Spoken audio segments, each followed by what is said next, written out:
A judge was about to strike the gavel to sentence a teacher to life imprisonment. Seconds later, the teacher's mother burst into the courtroom and shouted 4 words that left the judge frozen.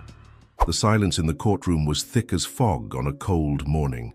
Margaret Thompson, seated in the front row, watched her son Ryan through eyes blurred by unshed tears. Her fingers twisted a damp white handkerchief, while her gaze anxiously alternated between her son's pale face and the stern expressions of the 12 jurors. The navy blue suit Ryan wore, carefully chosen for the trial, now seemed to weigh tons on his tense shoulders. The handcuffs on his wrists reflected the fluorescent lights of the courtroom, a constant and cruel reminder of his situation. By his side, Sarah Wells, his lawyer, maintained a firm posture, but the tension in her jaw betrayed her concern over the direction the trial was about to take. Prosecutor James Morrison rose with the confidence of one who had already convicted hundreds of criminals throughout his career. His impeccable grey suit and domineering stance emanated an authority that made several jurors shift in their seats, attentive to every word that was to come. "Ladies and gentlemen of the jury," his deep voice echoed through the room, "what we have before us today is not a case of doubt or circumstance. What we have is a premeditated murder, carried out with a brutality that even shocks the most seasoned investigators."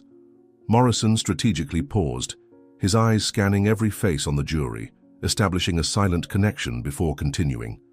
With measured steps, Morrison approached the projection screen set up in the courtroom.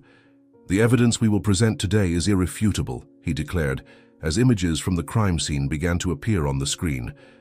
The first photograph showed Professor Thomas Kane's apartment in complete disarray: overturned furniture, dark stains on the beige carpet, personal belongings scattered like macabre confetti from a deadly celebration.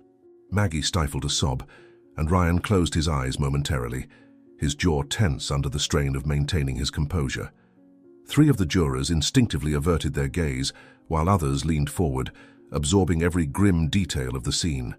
"The defendant's DNA was found all over the victim's apartment," Morrison continued, his voice gaining intensity.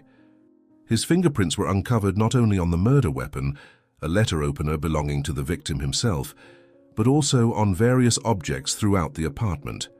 The building's security camera recorded his entry at 7:43 p.m. Precisely within the time frame, experts determined the crime had occurred. And most crucially, Ryan Thompson had a powerful motive for wanting Thomas Kane dead." Sarah Wells abruptly rose at this point, her firm voice cutting through the air like a blade. "Objection, Your Honor. The prosecution is making allegations without presenting the proper evidence to support them." Judge Howard, a 60-year-old man with piercing eyes and deep wrinkles that marked years of difficult decisions, leaned forward in his chair. His stern gaze alternated between the defense attorney and the prosecutor before declaring, "Objection overruled.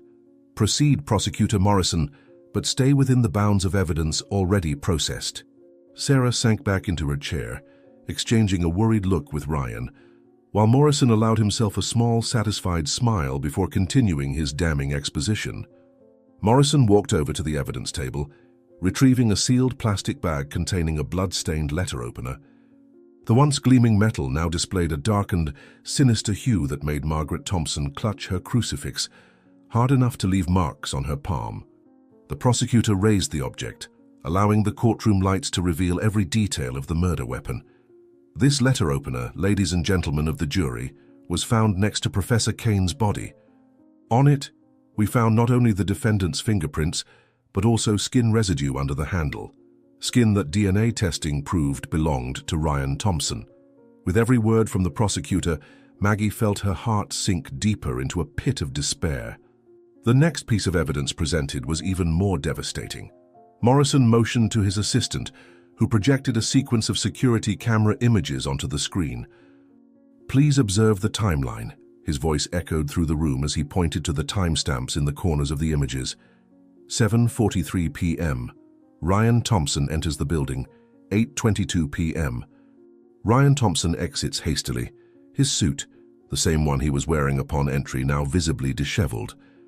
Sarah Wells scribbled furiously on her legal pad, but Maggie could see from the slight tremor in her hand that even the lawyer was shaken by the chronological precision of the evidence.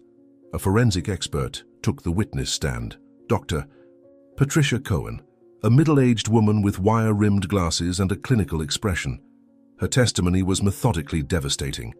We found 23 stab wounds on the victim's body. The pattern analysis of the injuries indicates a right-handed assailant, approximately 6 feet in height. The defendant is right-handed and stands 6 feet, 1 inch tall. Maggie watched the jurors absorbing every word. An elderly woman shook her head in disapproval. A businessman in a suit took detailed notes. A young mother bit her lip nervously. Condemnation was forming in their eyes, and Maggie could feel it like an icy wave creeping up her spine. The prosecutor Morrison continued his relentless exposition, now focusing on the motive for the crime. Professor Kane had recently participated in a disciplinary meeting on campus, where both he and the accused taught. Witnesses will confirm that, after this meeting, Ryan Thompson was seen arguing heatedly with the victim in the faculty parking lot. Maggie squeezed her eyes shut, remembering that day. Her son had come home distraught but refused to talk about it. Now sitting in that stifling courtroom, she desperately wished she had insisted more, asked more questions, found a way to prevent things from reaching this point. The last piece of evidence presented was an email recovered from the victim's computer, sent just 2 days before the murder. Morrison read its contents with precise intonation, each word dropping like a hammer on Maggie's hopes. "Dear Principal, I hereby express my deep concern over Professor Thompson's behavior. Recent events lead me to believe that a more thorough investigation is necessary. The email was never sent. Thomas Kane was murdered before he could press the send button." Maggie watched her son, who kept his eyes fixed on a distant point, his expression a carefully constructed mask of neutrality. But she knew him too well. She could see the fear in the tense corners of his mouth, the slight tremor of his handcuffed hands on the table. The courtroom plunged into a sepulchral silence as Morrison presented his final considerations. Maggie Thompson barely breathed, her eyes fixed on her son's broad back. That same boy she had rocked so many nights, whom she had watched grow with such pride. The prosecutor's words seemed distant now, as if from another world, while a terrible certainty grew in her chest. Her son would be convicted. There was no escape from the meticulously presented evidence, the perfectly constructed narrative, the seemingly irrefutable proof pointing to Ryan as guilty. In her mind, painfully vivid images began to form. Ryan in an orange prison uniform, Ryan growing old behind bars, Ryan losing the best years of his life for something he hadn't done. Her hands, which had held the handkerchief as an anchor to reality for so long, now trembled with a different nervous energy. It was no longer fear, it was resolution. As she watched her son's tense face, she relived in a flash all the sacrifices she had made as a single mother. The sleepless nights, the 3 simultaneous jobs, the skipped meals so he could eat. This would be just one more sacrifice, she thought, perhaps the last and most important of all. The moment of decision came like a wave of absolute clarity. Maggie straightened in her seat, feeling every muscle in her body tense with iron determination. Her hands stopped trembling, and she tucked the handkerchief into her purse with a calmness she hadn't felt for weeks. In her mind, the details of that fateful night, details only she knew, began to organize themselves into a clear, precise narrative. She knew exactly what she needed to say, how she needed to say it, and more importantly, she knew she was the only person who could save her son. As Morrison continued his closing argument, Maggie Thompson made peace with her fate. Tomorrow, when the court reconvened, she would change everything. Her son would live, and this thought was all the comfort she needed to face what was to come. The next day, the heavy courthouse doors burst open with a bang that made everyone in their seats jump. Margaret Thompson stormed through, a force of nature, her footsteps echoing across the marble floor like thunder. The court officer, taken by surprise, barely had time to react before she crossed the barrier, separating the gallery from the restricted area. Her grey hair, usually neatly styled, was disheveled, and her eyes blazed with a fierce determination that utterly transformed her usual retired teacher appearance. "Stop this at once." Her voice cracked like a whip, overpowering Prosecutor Morrison's argument mid-sentence. Judge Howard immediately banged his gavel, the sound reverberating through the room. "Mrs. Thompson, this is an outrage. Remove yourself immediately, or you will be held in contempt." But Maggie pressed forward, ignoring the protests and rising commotion. Ryan, still handcuffed in his chair, looked at his mother with an expression of horror and disbelief, as if he didn't recognize the woman who had raised him. Sarah Wells rose abruptly, knocking over her file of documents in the process. Pages of meticulously organized evidence scattered like leaves in the wind, but no one moved to retrieve them. Two security officers stepped toward Maggie, but something in her bearing made them hesitate. There was an aura of inevitability about her movements, as if she were a force of nature that could not be stopped. Chaos erupted in the courtroom. Jurors whispered among themselves, some leaning forward in their seats for a better view of the unfolding scene. Photographers covering the trial snapped away frantically, capturing every surreal second. Morrison, recovering from the initial shock, took a step toward the judge. "Your Honor, I request a recess to—" But Maggie cut him off again, her voice now carrying an authority that silenced the entire room. "There will be no recess," she declared, reaching the center of the courtroom floor. Her hands trembled slightly, but her voice remained steely. "I cannot allow this charade to continue for another minute." Ryan tried to rise, but the officer at his side kept him seated, with a firm hand on his shoulder. "Mom, no," he began, but the words died in his throat when he saw the look on her face. Judge Howard, with 50 years on the bench, had never witnessed anything like this. His normally stern eyes now showed a mixture of irritation and curiosity. He raised the gavel again, but something in Maggie's stance made him hesitate. She was now standing directly in the center of the room, like an actress taking the stage for her final performance. "Mrs. Thompson," the judge spoke, his voice a blend of authority and caution, "this is your last chance to remove yourself before I am forced to take drastic measures." Maggie lifted her chin, her eyes meeting the judge's with an intensity that made the man shift in his seat. The silence that followed was as heavy as lead, broken only by the distant wail of sirens outside and the low whir of camera shutters. The entire courtroom held its breath, awaiting the next act in this unexpected drama unfolding before their eyes. "I killed Thomas Kane." Maggie Thompson's words fell like stones into a still pond, sending ripples of shock across the courtroom. Ryan went pale instantly, his handcuffs clinking as his hands began to tremble. Judge Howard leaned forward in his chair, his brow furrowed in utter bewilderment. In the jury box, 12 faces registered varying degrees of astonishment, from gaping mouths to eyes wide with disbelief. "It happened exactly as the prosecutor described," Maggie continued, her voice growing stronger now as if each word liberated her from an immense weight. "But it wasn't Ryan who entered that apartment at 7:43 p.m. It was me. I was wearing my son's coat and hat, which I had borrowed from his closet that morning." Sarah Wells let out a muffled exclamation, her hands gripping the edge of the defense table hard enough to whiten her knuckles. Morrison, for his part, remained as still as a statue, his face a mask of confusion and skepticism. Maggie began pacing slowly across the courtroom floor, her heels echoing in the tomb-like silence. "I had discovered that Thomas Kane was planning to destroy my son's career. He had compiled a dossier with false harassment allegations, fabricated documents, manipulated testimonies." Her voice wavered slightly, but she pressed on, looking directly at the jurors. "I confronted him at his apartment. I showed him I had proof of his manipulation, threatened to expose his own inappropriate conduct with students. He laughed. He laughed and said no one would believe me." Ryan let out a strangled sound, something between a sob and a protest. "Mom, no. Please." But Maggie continued, as if each word was a piece of a puzzle that needed to be completed. "Kane was furious when he realized I had copies of his incriminating emails. He tried to stop me from leaving. There was a struggle." She closed her eyes for a moment, reliving the scene. "The letter opener was on the table. When he lunged to grab me, I just reacted." An older juror brought her hand to her chest, her eyes moist. Another juror slowly shook his head, as if trying to process each word. Prosecutor Morrison finally moved, taking a step forward. "Your Honor, this is clearly a desperate attempt by a mother to save her son. There is no evidence to corroborate this fanciful story." Maggie turned to him with surprising calm.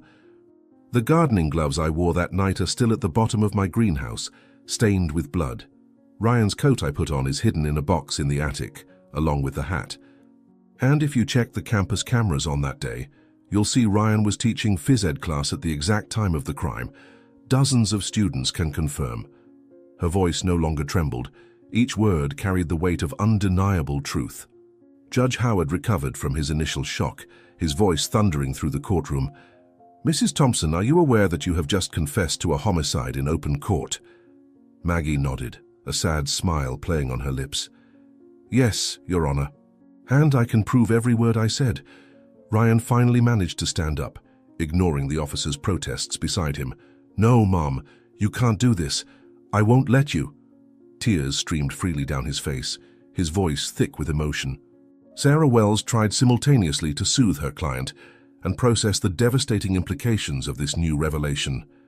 "I can describe every moment of that night," Maggie continued, her voice now softer, more distant, as if reliving every detail. "The sound of glass breaking as we knocked over the coffee table, the way the lamplight flickered, making shadows dance on the walls, the smell of spilled coffee mingled with blood." She paused, her eyes finding her son's. "I did what any mother would do to protect her child, and I'd do it all over again." The courtroom was utterly silent, every person there absorbing the weight of that unexpected confession. The photographers had stopped taking pictures, as if afraid to break the tension of the moment with the sound of their flashes. Morrison was frantically flipping through his notes, looking for something that could contradict this new version of events. Judge Howard removed his glasses, rubbing his eyes as if trying to wake from a particularly disturbing dream. The silence that followed Maggie Thompson's confession had a weight of its own, heavy and suffocating. It was as if the very air of the courtroom had frozen, suspending every breath, every movement, every unfinished thought. Ryan's tears flowed silently down his face, creating dark stains on his immaculate suit. His shoulders shook with contained sobs as his eyes begged his mother to deny it all, to say it was just a nightmare they would all awake from. Sarah Wells remained motionless, her legal mind trying to process the implications of this extraordinary turn of events. Her hands hovered over her document folder, but she knew nothing in her extensive preparation could have braced her for this moment. Prosecutor Morrison alternated his gaze between his meticulous notes and Maggie's upright figure, as if searching them for some rational explanation for what had just happened. On the jury bench, the reactions were a mosaic of human emotions in their rawest form. A young juror cried openly, her face buried in her hands. Next to her, a middle-aged executive who had remained stoic throughout the trial now had watery eyes. An elderly lady clutched her crucifix tightly, her lips moving in silent prayer. A mother's love, in its most brutal and sacrificial form, had touched something deep within each of them. Judge Howard finally broke the silence, his normally thunderous voice now reduced to little more than a hoarse whisper. "Officers, detain Ms. Thompson." Two policemen approached hesitantly, as if afraid to touch the woman who had just demonstrated the depths of maternal love. Maggie extended her wrists with serene dignity, her eyes never leaving her son's face. "No." Ryan's scream echoed through the courtroom walls, breaking the spell of silence. He tried to rise, struggling against his own shackles, against the officer restraining him, against the reality unfolding before him. "Mom, please, don't do this." I can't let you." Judge Howard banged his gavel once, the sound reverberating like a gunshot. "This session is adjourned," he declared, his voice regaining some of its authority. "The court will reconvene tomorrow at 9 o'clock to—" He paused, adjusting his glasses with slightly trembling fingers, "to re-evaluate all evidence in light of this new development." As the officers led Maggie toward the exit, she kept her head held high, her steps firm and rhythmic, echoing on the cold courtroom floor. Though she seemed smaller, almost swallowed by the orange jumpsuit, there was something about her bearing that emanated an unshakable dignity, as if carrying that burden was somehow a personal victory. Her eyes, fixed ahead, did not waver, but the glint in them betrayed her contained pain. Behind her, Ryan called out for his mother, his voice choked by sobs that grew in intensity. "Mom, please." Sarah Wells, visibly shaken, gripped Ryan's shoulders, murmuring words of comfort that seemed unable to reach the depths of his anguish. Detective Marcus Chen spread crime scene photos across his desk as he listened to Margaret Thompson's confession recording for the third time. Beside him, a stack of forensic reports awaited review. Something about the confession nagged at him. The details were too precise to be fabricated, too specific to be just the ravings of a desperate mother. "Play that part about the lamp again," he requested his assistant controlling the recording. The lamp kept flickering as we struggled, making shadows dance on the walls. Maggie's recorded voice echoed through the silent room. Chen consulted the initial crime scene report. Indeed, the techs had noted and photographed a lamp with faulty wiring, a minor detail that had not been released to the press. Only the killer could know that specific detail. Next door, crime scene investigator Sandra Martinez re-examined the physical evidence with fresh eyes. The bloodstain patterns on the carpet told a different story now. The attacker's height, we assumed. We were looking for someone Ryan's size, but if the person was wearing heels, she scribbled calculations on her notepad, adjusting the variables. The new analysis started to make sense. Prosecutor Morrison entered the room carrying a thick folder. "We found something interesting on the campus cameras," he announced, his voice tense. "Ryan Thompson was actually teaching at the time of the murder. 27 students confirmed his presence. He tossed several signed statements onto the table. How did we miss this before?" The frustration in his voice was palpable. Chen stood up, approaching the board where crime scene photos were pinned. "And there's more," he said, pointing to one specific image. "You see these marks on the door frame? We assumed they were Ryan's height, but..." He picked up the forensic report. "If the person was wearing heels, the height matches Maggie Thompson's exactly." Morrison shook his head, still resistant. "But what about the DNA, the fingerprints on the letter opener?" Martinez interjected, holding up a report. "I just re-examined the samples. The DNA under the victim's nails. There are traces that could belong to a woman. At the time, they were dismissed as contamination, but now..." Her voice trailed off as she flipped through more test results. On Chen's desk, Maggie's confession recording continued to play. Every detail she mentioned found corroboration in the reports, every element of her story fitting like puzzle pieces that had been forced into the wrong places before. The truth was emerging not through new evidence, but a new perspective on the old. The investigators found the greenhouse exactly as Maggie had described. At the back of a dusty shelf, behind broken pots and rusted tools, was a pair of gardening gloves carefully folded inside a plastic bag. Martinez examined them closely, noting the darkened stains covering the material.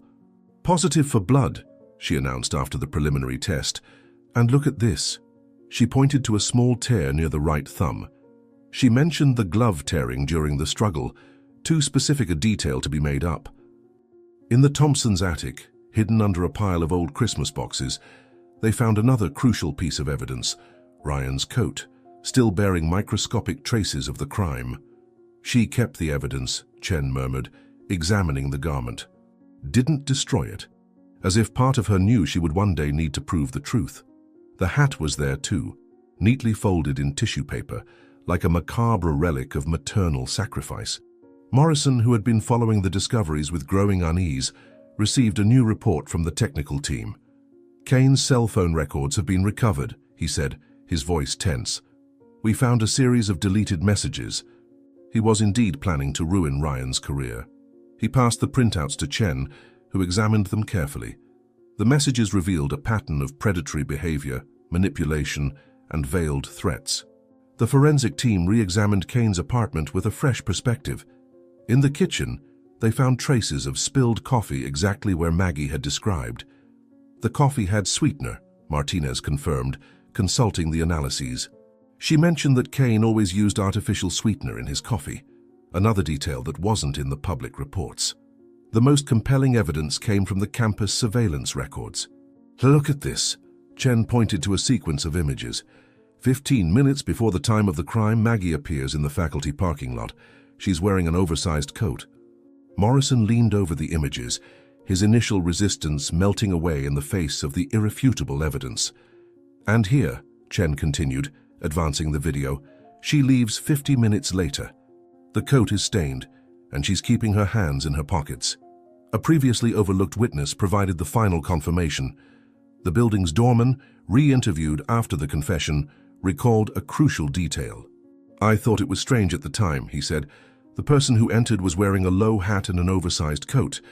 I thought it was Professor Thompson, but the gait was different, more hesitant." He paused, the memory crystallizing. And there was a perfume. Jasmine flowers. The same one I smelled when Mrs. Thompson came earlier that week looking for Professor Kane. In the forensics lab, the analysis of fibers found at the crime scene revealed another confirmation. The fibers don't just match the coat, Martinez explained. We found residues of pollen and garden soil in the same samples. Maggie mentioned that she had been working in her garden that afternoon before putting on her son's coat. Chen organized all the new evidence on his board, connecting the dots with red string. Every detail from Maggie's confession found material corroboration. The spilled coffee, the faulty lamp, the specific tear in the glove, the jasmine perfume. No liar could fabricate so many precise details, he concluded, and every new piece of evidence we uncover confirms her story. Detective Chen held the recovered pen drive from Thomas Kane's office as if it were a bomb about to explode. The forensic technology team had just decrypted its contents, revealing a file that would change everything. The recording from the personal security camera that Kane kept hidden in his apartment. Her camera that no one knew existed until Maggie mentioned in her confession that Kane always boasted about his particular surveillance system. In the evidence room, Chen, Morrison, and Martinez watched the screen in absolute silence. The recording showed the exact moment of the crime, captured in high definition. The figure who entered the apartment wore Ryan's coat and hat, but the way of walking was unmistakably feminine. Kane appeared in the frame, visibly altered. The discussion began. There was no sound, but body language said it all. Kane advanced threateningly, the figure retreated. Then, in a quick motion, he grabbed the hat, revealing for a split second Maggie Thompson's face before the struggle began.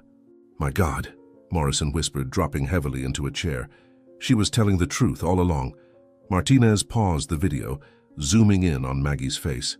The expression in her eyes was one of pure maternal terror, not the fury of a murderer, but the desperation of a mother protecting her child. Chen kept watching as the scene unfolded. The fight, the spilled coffee, the flickering lampshade, every detail exactly as Maggie had described.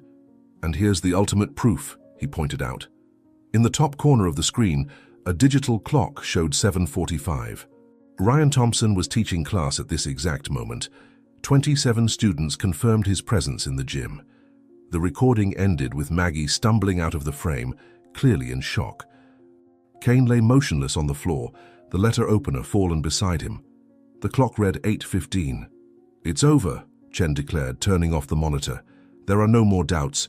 Margaret Thompson is Thomas Kane's killer. And Ryan Thompson is completely innocent." Morrison gathered his papers with trembling hands, the sound of the sheets echoing in the silence of the room. Years of experience as a prosecutor had not prepared him for this moment, when the truth revealed itself so different from the narrative he had so carefully constructed. He took a deep breath before muttering, "I need to speak with the judge immediately," his voice hoarse, laden with urgency. "And with the defense, Ryan Thompson needs to be released today." His eyes fixed on the table before him, but his mind was already working rapidly, thinking of the next steps and the devastating implications of that unexpected twist. Ryan Thompson sat on the edge of his cell bed, the release papers still in his trembling hands, cleared of all charges, but the price of that freedom weighed on his chest like liquid lead. The official document's words blurred before his eyes. In light of conclusive new evidence, he couldn't read on. His mother, his own mother, had killed Thomas Kane. The last rays of sun streamed through the bars, casting shadows that reminded him of the bars that would now confine his mother. Ryan closed his eyes, but the images wouldn't stop coming. Maggie in her garden, tending her roses so lovingly. Maggie grading schoolwork late into the night. Maggie serving coffee in their favorite mugs on Sunday mornings. How to reconcile those memories with the truth he now knew? He rose abruptly, beginning to gather his few belongings. Each motion was mechanical, as if his body operated on autopilot, while his mind navigated a turbulent sea of conflicting emotions. Guilt and relief waged war in his chest. Guilt that his freedom had cost his mother's, relief at finally understanding why she had been so odd in the days following Kane's death. The guard appeared to release Ryan, but he barely registered the checkout procedure. In his mind, he replayed every moment of the past months, searching for signs he should have noticed. The way she avoided talking about the case, how her hands shook reading the news about the murder, How she spent hours in the garden, not tending flowers, he now realized, but hiding evidence. In the prison corridor, his steps echoed hollowly. Each step took him further from the bars that had confined him, but brought him closer to a truth that felt even more suffocating than imprisonment. His mother had killed a man, his gentle mother, who wouldn't even kill spiders in the bathroom, preferring to catch them carefully and release them in the garden. His mother had taken a life to save his. The officer returned his personal effects, and Ryan held his graduation ring a moment too long. It had been a gift from her, bought with months of saving from her teacher's salary. "So you'll never forget how much you can achieve," she'd said. Now those words took on a new, bittersweet meaning. How far would a mother go to protect her child's dreams? Sarah Wells waited for him at the exit, but Ryan could barely meet her gaze. How to thank someone for helping prove your innocence when it meant condemning your own mother? The words stuck in his throat, along with all the questions he didn't know if he'd have the courage to ask. Why? How long had she known about Kane? What really happened that night? The prison visitors' room was empty except for Ryan and his mother. Maggie Thompson wore the orange jumpsuit as if it were one of her old floral dresses, with unwavering dignity. Her hands, once always busy with schoolbooks or gardening tools, now rested quiet on the metal table. The silence between them was thick, heavy with unspoken words. "Why, Mom?" Ryan's voice came out harsher than he intended. "Why didn't you tell me? Why did you let me be accused for so long?" His hands trembled on the table, and he clenched them into fists to try to control the emotion. Maggie extended her hand as if to touch her son, but stopped halfway. "He was going to destroy you, Ryan.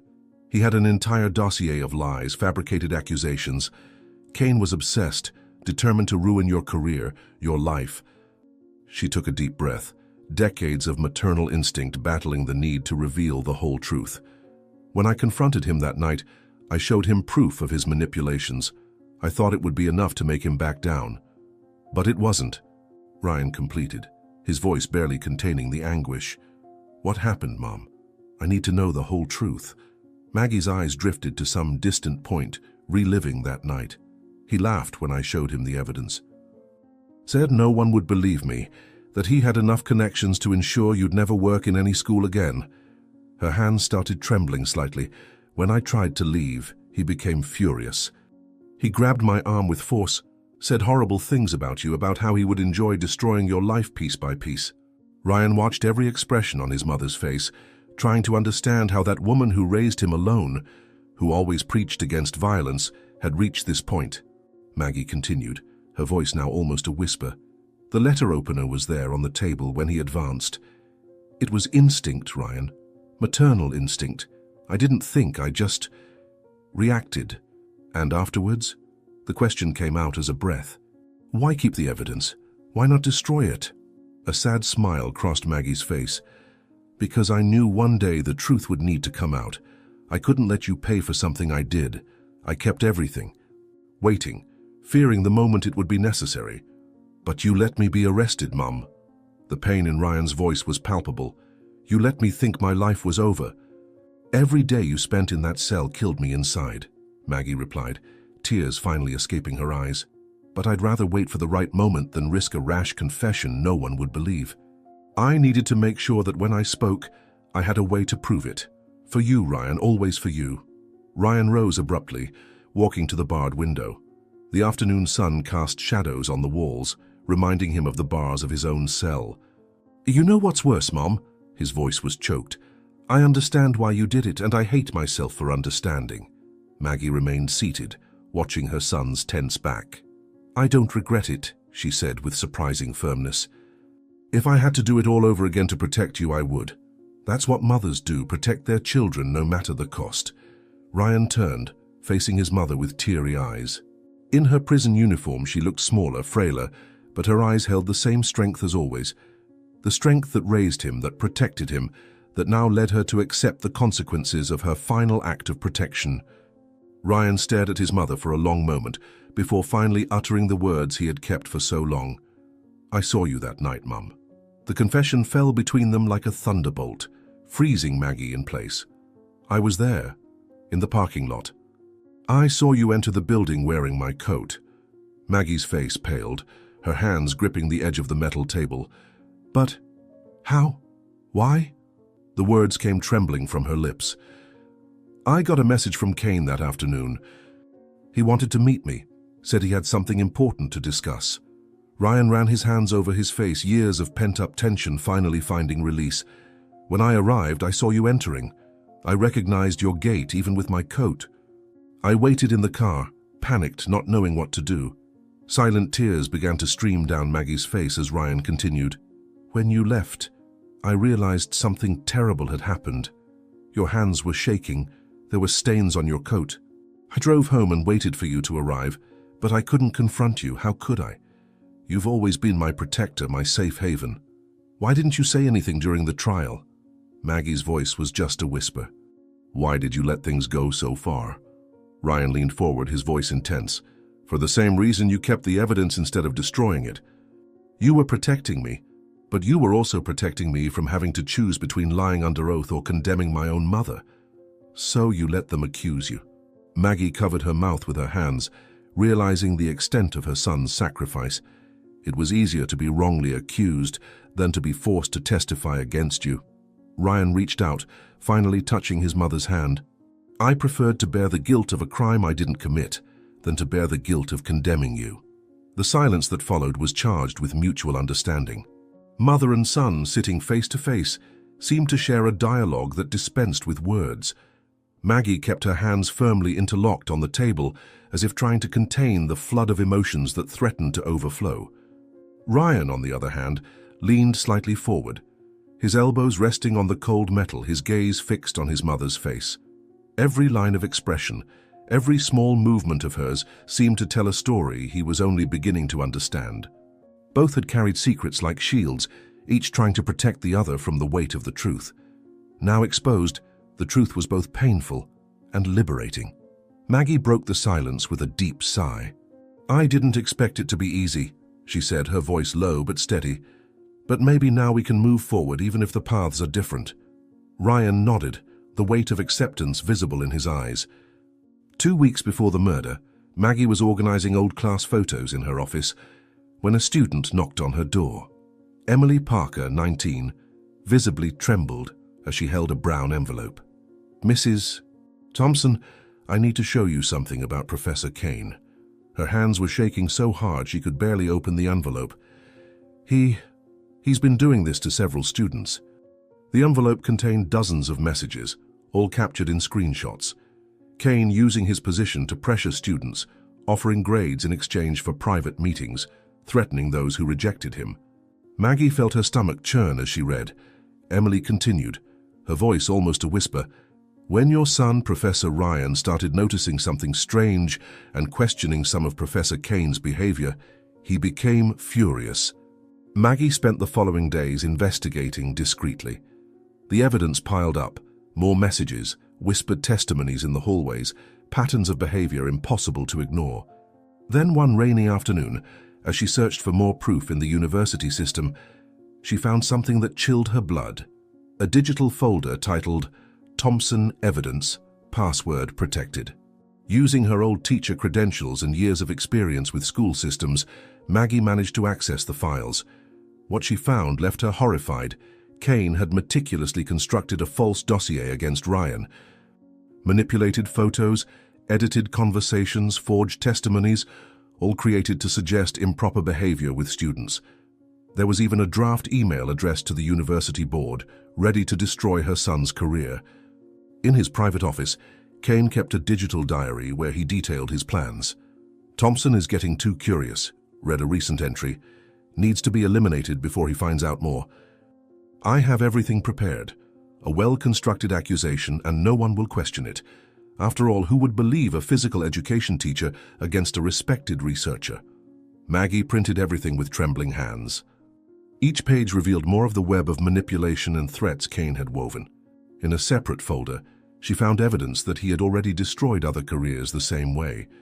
Professors and staff who had dared to question his methods or get too close to the truth. The night before the crime, Maggie found Kane's final email to Ryan. "Tomorrow, 8 o'clock, my apartment. We have important matters to discuss about your future at the institution." The words were polite, but the implied threat was as clear as crystal. It was at that moment that Maggie Thompson, retired teacher and devoted mother, decided she needed to act before it was too late. Maggie adjusted Ryan's coat on her shoulders as she climbed the stairs to Kane's building. The weight of the evidence in her bag seemed to increase with every step. Dozens of student testimonies, screenshots of threatening messages, the false dossier against Ryan, all the proof of Kane's calculated cruelty. When Kane opened the door, his arrogant smile faltered as he saw Maggie instead of Ryan. "Mrs. Thompson, what are you doing here?" His gaze registered the oversized coat she was wearing, and a shadow of understanding crossed his face. "I know everything, Thomas." Maggie entered without waiting for an invitation, taking the evidence from her bag. "About the students, about your threats, about your plans against my son." She threw the printed pages onto the coffee table. Kane picked up a random sheet, his face hardening as he recognized his own file. "So it was you who broke into my computer?" He laughed, a cold and humorless sound. "You know that's a crime, don't you? Invasion of privacy, unauthorized access." He began methodically tearing the pages. "Your word against mine, Maggie. Who do you think they'll believe?" "I have copies of everything," Maggie replied, her voice trembling slightly. "And I'm not alone. Your victims are ready to speak." She took out more documents from her bag. "Emily Parker, Sarah Martinez, Jennifer Walsh, they've all kept evidence, Thomas. All ready to expose you." Kane's smile vanished completely. "You have no idea what game you're playing, Margaret." He moved closer, his voice lowering to a threatening whisper. "Your precious Ryan, so dedicated to his students, so concerned for their well-being. It would be a shame if evidence surfaced, suggesting that concern had other motives, wouldn't it? Don't you dare threaten my son." Maggie's voice came out cold as steel. "It's over, Thomas. Your manipulations, your threats, it's all over." Kane threw his head back and laughed. "Over? This is just beginning." He walked to his computer. "Want to see what I have prepared for your son?" His fingers flew over the keyboard. Photos, conversations, testimonies, all perfectly constructed. "When I'm done, Ryan will never set foot in a classroom again." Maggie asked, her voice breaking. "Why? Why do this to him?" "Because he was getting too close," Kane growled. "Asking questions, noticing patterns. Your boy too righteous, too moral. People like that are dangerous, Margaret. They need to be eliminated before they cause trouble." He suddenly lunged forward, grabbing Maggie's arm with brutal force. "Now I'll show you exactly what happens to people who try to expose me." Maggie struggled, knocking a coffee cup over the scattered papers. The nearby lamp flickered, casting dancing shadows on the walls. In the ensuing scuffle, furniture was overturned, papers flew. Kane was stronger, but Maggie fought with the desperate strength of a mother. As he shoved her against the table, her hand found the letter opener. The cold metal against her palm seemed to awaken something primal inside her, the instinct of a mother to protect her child at any cost. "You're not going to destroy my son," Maggie stated, her voice eerily calm. The letter opener found its way between Kane's ribs once, then again, and again. Each blow carried years of pent-up fury, of helplessness in the face of witnessed injustices, of fear for her only child's future. Ryan sat alone in Sarah Wells's office, the evidence spread over the table like pieces of a macabre puzzle. Kane's recovered computer files, now retrieved by forensics, told a story that made his stomach churn. Doctored photos of him with students, edited conversations, forged testimonies, a meticulously woven web of lies designed to destroy him. "My godmother," he whispered, running his hands over his face as he read the draft email Kane had planned to send to the university board. The document detailed accusations so convincing, so well constructed, that even Ryan, knowing them to be false, felt a chill of fear reading them. Kane hadn't just planned to end his career, he intended to destroy his entire life. The messages recovered from Kane's cell phone revealed his growing obsession. "Thompson is becoming a problem," one note said. "Too righteous, too watchful. People like that are dangerous. I need to eliminate him before he finds out more." Ryan felt a lump in his throat as he realized that his concern over Kane's suspicious behavior with the students had sealed his sentence. His mother had discovered all of this before him. She had seen the danger approaching and acted in the only way she found to protect him. The conflict that resulted in Kane's death was not just a moment of rage. It was the climax of a battle between a mother's despair and a predator's calculated cruelty. "She knew," Ryan murmured, a sudden understanding hitting him like a wave. "She knew that even if I beat the false accusations, the shadow of doubt would follow me forever." In a system that often protected the powerful, Kane would have won even in losing. The stain on his reputation would be indelible. Ryan stood up, walking slowly to the small office window, each step heavy as if carrying the weight of all the revelations of the past few months. The sun was setting over the city, pouring vibrant shades of red, orange, and gold into the horizon. The colors seemed to reflect the turmoil of emotions within him: anger, sadness, relief, and above all, a deep and unbreakable love for his mother. He leaned his hands on the metal windowsill, feeling its chill under his fingers as his gaze drifted into the ever-changing sky. His mother's last words at the trial echoed in his mind, reverberating with an almost painful clarity. "I did what any mother would do." Before, those words had sounded simple, but now, with the weight of understanding, he saw their depth. It was not just an act of protection, it was an act of sacrifice, of desperate justice. His mother had not acted on impulse nor out of hatred. She had chosen to stain her own hands because she could not bear to see her son destroyed by carefully constructed lies. Ryan closed his eyes for a moment, allowing the gentle breeze coming through the half-open window to touch his face.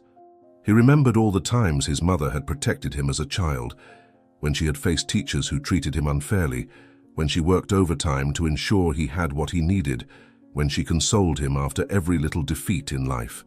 And now this final, desperate, and irrevocable act was the culmination of all the love she had given him over the years. As he opened his eyes again, Ryan saw the sky differently. The blood red that once seemed like a wound now appeared as a sign of rebirth, that the darkness he and his mother had faced was finally beginning to give way to light. Morrison organized the evidence on his board, now with a completely different narrative. The same photos, the same forensic reports, but the story they told had changed drastically.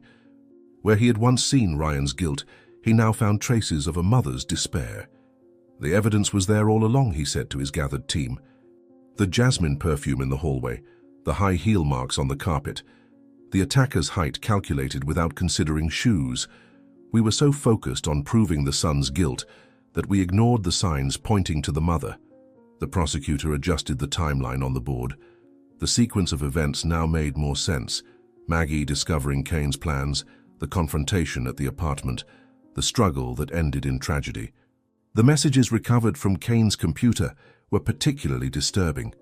They revealed a predator who used his position of power to manipulate and threaten. Kane was not the innocent victim we thought, Morrison continued, pinning up prints of the threatening messages. He was a manipulator who planned to destroy Ryan Thompson's career with false accusations. Maggie discovered his plans and tried to protect her son. The team watched in silence as Morrison reconstructed the crime scene. The letter opener, the gardening gloves, the borrowed coat, each piece now fit into a different puzzle.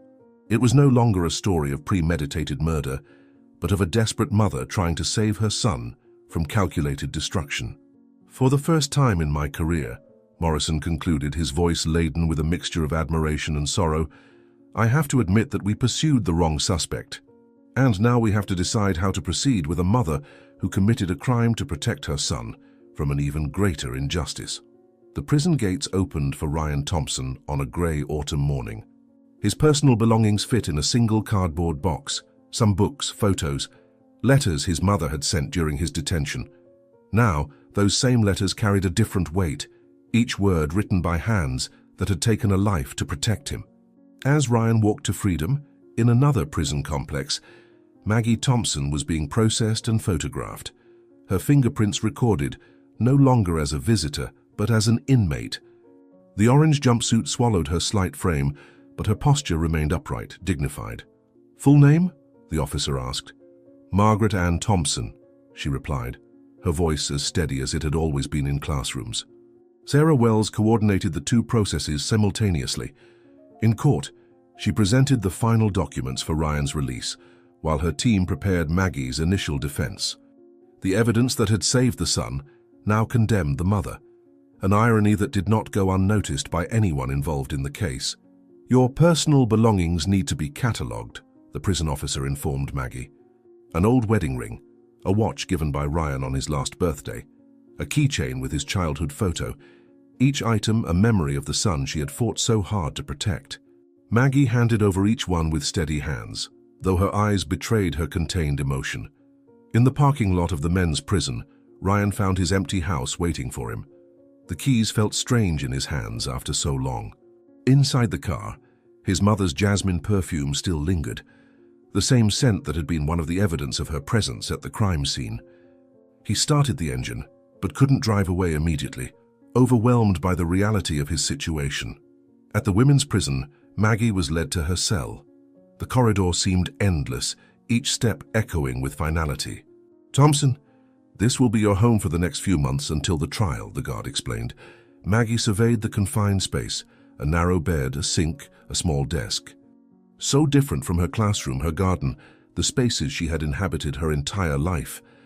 "Mom," Ryan whispered to the steering wheel, tears finally escaping. In her cell, as if hearing her son's call, Maggie touched the cold wall and allowed herself a moment of weakness, a single tear rolling down her cheek. News of the prisoner swap circulated through the courthouse corridors. Staff who had witnessed Maggie's dramatic confession now whispered about the case's twist.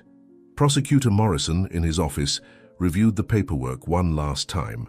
His signature would free a man and seal another's fate, or rather that of a mother who had done the unthinkable out of love. Sarah Wells found Ryan in the parking lot, still paralyzed behind the wheel. "She's okay," she assured him, knowing exactly where her client's thoughts were. "She's strong, always has been." Ryan nodded, unable to form words. The lawyer placed a folder on his lap, the official documents of his release, his innocence finally proven. The price of that freedom, however, weighed more than any sentence he could have served. The prison's visitors' room was empty except for them. Ryan watched his mother across the metal table, noting how the orange uniform could not diminish her natural dignity. Maggie smiled that smile he had known since childhood, the same one she gave when he scraped his knee and needed to be brave.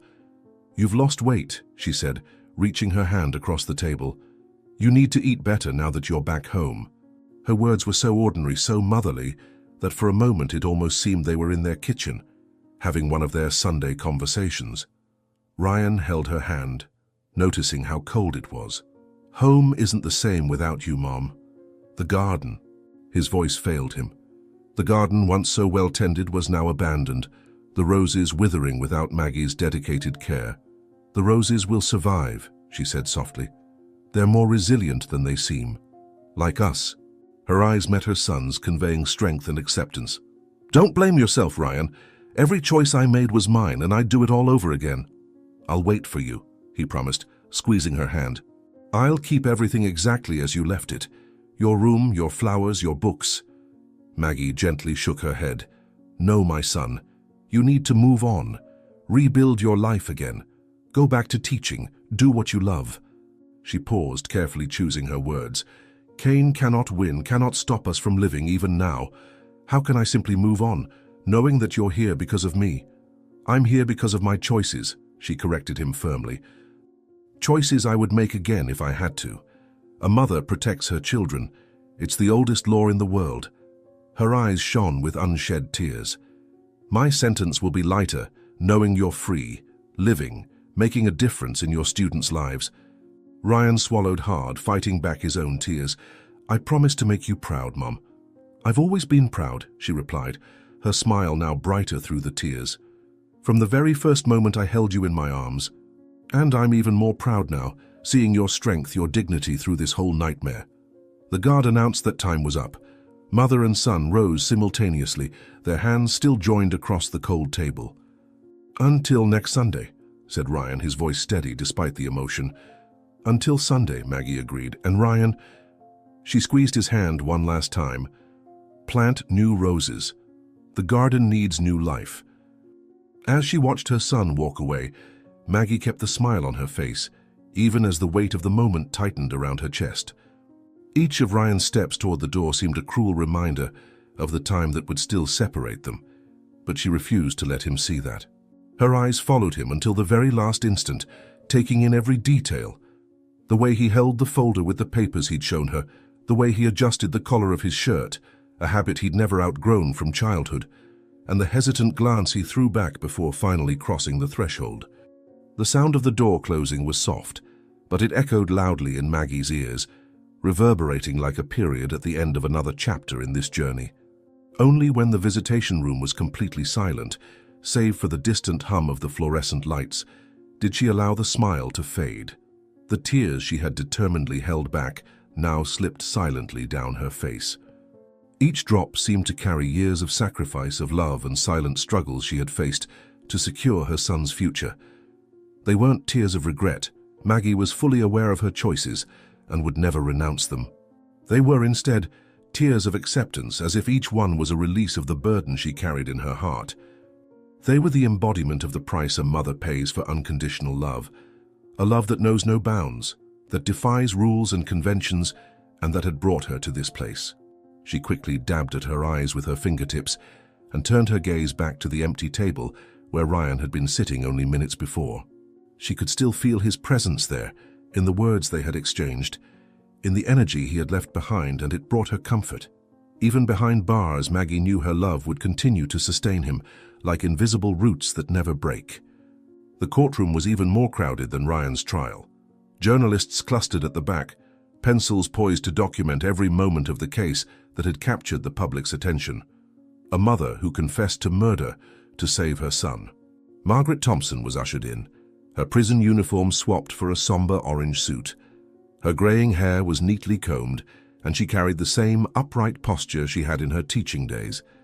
At the prosecution's table, Morrison wasn't there, but his assistant, Amanda Stevens. The young prosecutor had insisted on taking the case, arguing they needed a fresh perspective, someone who could see beyond the initial narrative. She organized her notes methodically, occasionally casting thoughtful glances at the defendant. Ryan occupied the same seat his mother had during his trial. Front row, hands clasped tightly together, eyes fixed on the figure seated at the defense table. Sarah Wells, now defending Maggie, leaned over to whisper something to her client. Maggie nodded slightly, her eyes meeting her son's for a brief moment. Judge Peterson, not Howard, who had recused himself due to his involvement in the previous case, entered the courtroom. Younger than his predecessor, he carried a reputation for striking a balance between justice and compassion. "All rise," the bailiff announced, and the sound of dozens of people standing echoed through the room. Case number 2547, State versus Margaret Thompson. The judge began, his voice clear and precise. Charge of murder in the first degree. He paused, adjusting his glasses as he surveyed those present. Given the unique nature of this case and its extraordinary circumstances, I expect all parties to maintain proper decorum. Amanda Stevens rose, her heels clicking on the silent floor. "Your Honor, members of the jury," she began, her tone carrying a note of solemnity. "The state recognizes the singular complexity of this case. The defendant has confessed to the murder of Thomas Kane, not out of malice or common premeditation, but for a motive that forces us to examine the very limits of justice and morality." In the jury box, 12 faces watched intently, 6 men and 6 women, 4 of them parents. Chen had been meticulous in her selection, seeking a balance between those who might understand the maternal instinct and those who would focus on the letter of the law. Ryan Thompson took the witness stand, nervously adjusting his tie. His gaze met his mother's briefly before settling on Sarah Wells, who rose to begin the questioning. The silence in the courtroom was palpable, everyone attuned to the man who had been freed only to see his mother take his place in the defendant's chair. "Professor Thompson," Sarah began, her voice gentle yet professional, "can you walk us through the events that preceded Professor Kane's death?" Ryan took a deep breath, his hands gripping the edge of the witness stand. "I started noticing disturbing patterns in Professor Kane's behavior with some female students. Small gestures, inappropriate comments, situations that made me uncomfortable. If I had acted sooner, reported him formally," his voice faltered, "maybe none of this would have happened." "Objection, Your Honor," Amanda Stevens interjected. "The witness is speculating." "Sustained," Judge Peterson replied. "Continue, Mr. Thompson, but stick to the facts." Ryan straightened, looking directly at the jury. "Kane started subtly threatening me. Hints about my continued employment at the university, comments about how promising careers could be easily destroyed. He paused, swallowing hard. I should have told my mother. I should have shared my fears, my suspicions. Instead, I tried to protect her, keep her away from all of it. Sarah approached the stand. And when you discovered your mother was involved? I saw her that night, Ryan replied, his voice shaking slightly. In the parking lot of Kane's building, wearing my coat. I could have stopped it. I could have intervened. But I froze, watching as my mother entered that building to protect me from something I should have faced myself. In the defendant's box, Maggie shook her head imperceptibly, silent tears rolling down her face. Ryan continued, his voice gaining strength. When she came out, I knew something terrible had happened, but even then, even knowing, I chose to remain silent. I let them arrest me, let them build a case against me because the alternative was to betray my own mother. Why didn't you say anything during your trial? Sarah asked. Because I understood what she had done for me. Kane wasn't just threatening my job. He had built an entire dossier of false allegations, manipulated evidence, coached witnesses. My mother uncovered all of that before I did. She saw the destruction coming and acted to protect me. Ryan looked directly at his mother. I should have been stronger. I should have confronted Kane openly, exposed his manipulations before it escalated to this point. Amanda Stevens rose for cross-examination. Mr. Thompson, are you attempting to take blame for a murder you didn't commit? I'm saying my actions, or rather my inaction, contributed to this tragedy. If I had been braver, more direct, my mother would never have found herself in that situation. Kane's blood is on my hands too. Objection, Sarah interjected. The witness is self-incriminating. Sustained, the judge replied. The jury will disregard Mr. Thompson's last statement. Ryan leaned forward, his voice heavy with restrained emotion. Ladies and gentlemen of the jury, I'm not here to justify a murder. I'm here to show that the circumstances leading to Thomas Kane's death were created by many people, myself included. My mother is not a cold-blooded killer. She's a woman who found herself backed into a corner, trying to protect her son from calculated and inevitable destruction.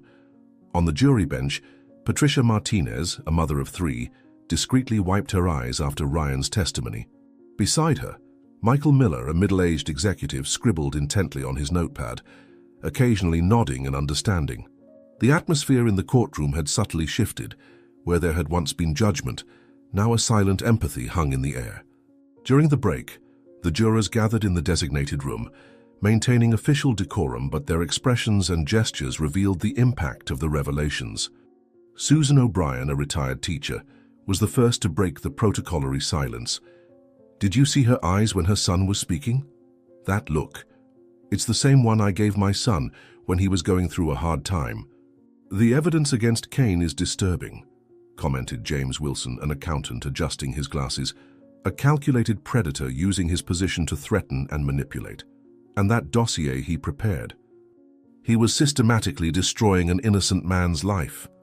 A younger juror, Sarah Peterson, who had initially seemed the most skeptical, now showed signs of changing.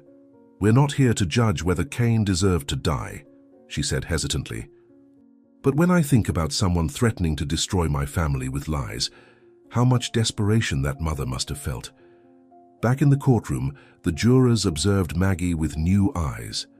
She maintained her serene dignity. But now they saw beyond the accused. They saw a dedicated educator, a protective mother, a woman who had done the unthinkable not out of malice, but out of a devastating love. Robert Green, a father of 2 teenage daughters, found himself studying Maggie's hands that had graded schoolwork for decades, tended rosebushes, and, in one desperate moment, gripped a lethal weapon.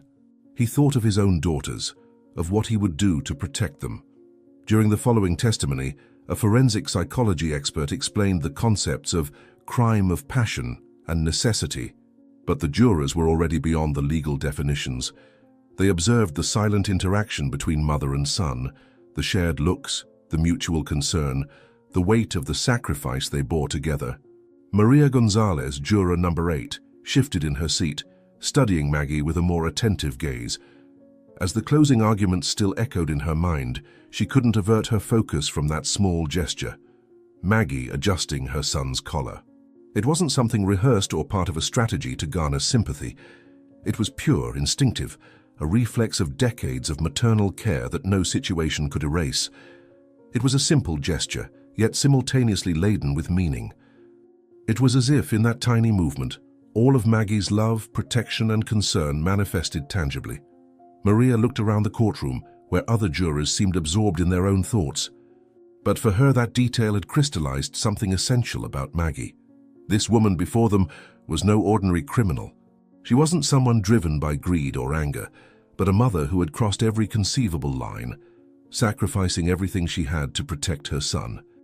Maria knew that kind of love well, the kind that doesn't ask for explanations, that doesn't concern itself with consequences, but acts because it must, because it's the only thing to do.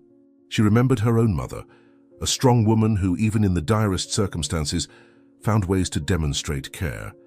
Maria could almost feel her mother's touch smoothing her hair before a school performance, or the swift gesture of wiping a stain from her clothing with a damp cloth. Those moments became etched, even when the words were forgotten. As she watched Maggie, straightening her posture in the defendant's chair, Maria felt something shift within her. There was a clarity now that was impossible to ignore. Maggie didn't act out of malice, but out of love. And though her actions had crossed the boundaries of the law, there was no denying the humanity that permeated every decision. Sarah Wells rose for her closing argument, her gaze sweeping across every face on the jury before she began. Ladies and gentlemen, the case we examine today transcends common definitions of crime and punishment. We are not judging merely an act of violence, but an act of love taken to the extreme. She walked until she stood beside Maggie, who kept her hands folded in her lap, her face serene despite the tension in the air. Margaret Thompson dedicated her entire life to education, shaping young minds, upholding moral values. For 30 years, she taught her students about right and wrong. Then, in one night, she was forced to choose between her moral convictions and the protection of her son. The evidence is clear. Thomas Kane was not merely an abstract threat. He had meticulously constructed a plan to destroy Ryan Thompson, falsified documents, manipulated testimonies, fabricated accusations, a web of lies that would dismantle not only an innocent man's career, but his entire life. Moving closer to the jury box, Wells continued, "Imagine a mother's desperation upon discovering her son is about to be destroyed by calculated lies. Imagine the weight of that revelation on the shoulders of someone who has devoted her life to teaching truth." Margaret Thompson did not seek violence. Violence found her in the form of a predator threatening everything she loved most. The state argues there were other paths, legal alternatives, but Kane had already demonstrated his ability to manipulate the system. His previous victims, silenced by fear and shame, are testament to his power of destruction. Margaret Thompson saw the future that awaited her son, a future of accusations impossible to refute, of doubts that would never be fully dispelled. Turning to the jury, her voice carried restrained emotion. "I am not asking you to ignore the law. I am asking you to see the full truth. A mother who, faced with the imminent destruction of her son, acted not with malicious premeditation, but with the primal desperation of maternal protection. She did not seek this confrontation. She was forced into it by a system that would fail to protect her son. Margaret Thompson confessed voluntarily, preserved evidence of her act, accepted the consequences to save her son. Every action of hers, before and after that fateful night, demonstrates not a criminal but a mother who did the unthinkable when all alternatives were exhausted. In the deliberation room, 12 people bore the weight of a decision that would forever change Maggie Thompson's life. Patricia Martinez, juror number 3, spread her notes across the central table. "We need to consider all mitigating factors," she began. "First, the lack of criminal record. 30 years as an educator, dozens of letters from former students attesting to her character. But it's still homicide," argued James Wilson, juror number 5, adjusting his glasses. "The law is clear about taking a human life." He consulted his own notes. However, there is the factor of imminent threat. Kane had prepared a full dossier of false accusations. It was not an abstract threat. Sarah Peterson, the youngest juror who initially leaned toward maximum conviction, now presented a different view. The evidence shows Kane was a systematic predator. He manipulated, threatened, destroyed lives.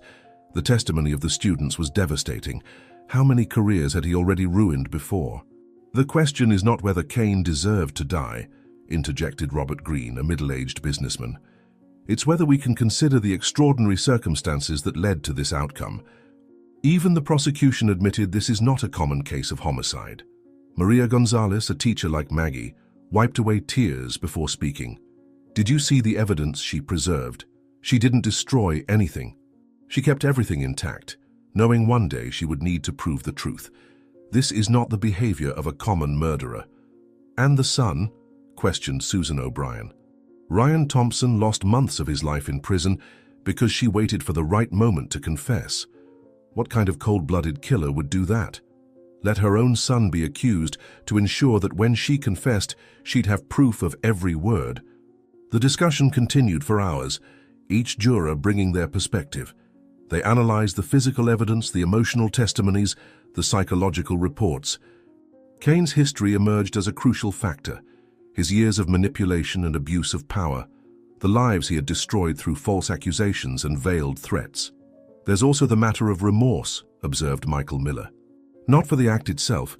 She made it clear she would do it again to protect her son, but for the impact of her actions, the way she turned herself in, the way she accepted the consequences." Jennifer Adams, a mother of 2 teenagers who had remained silent until then, finally spoke. "You know what impressed me? The rose garden.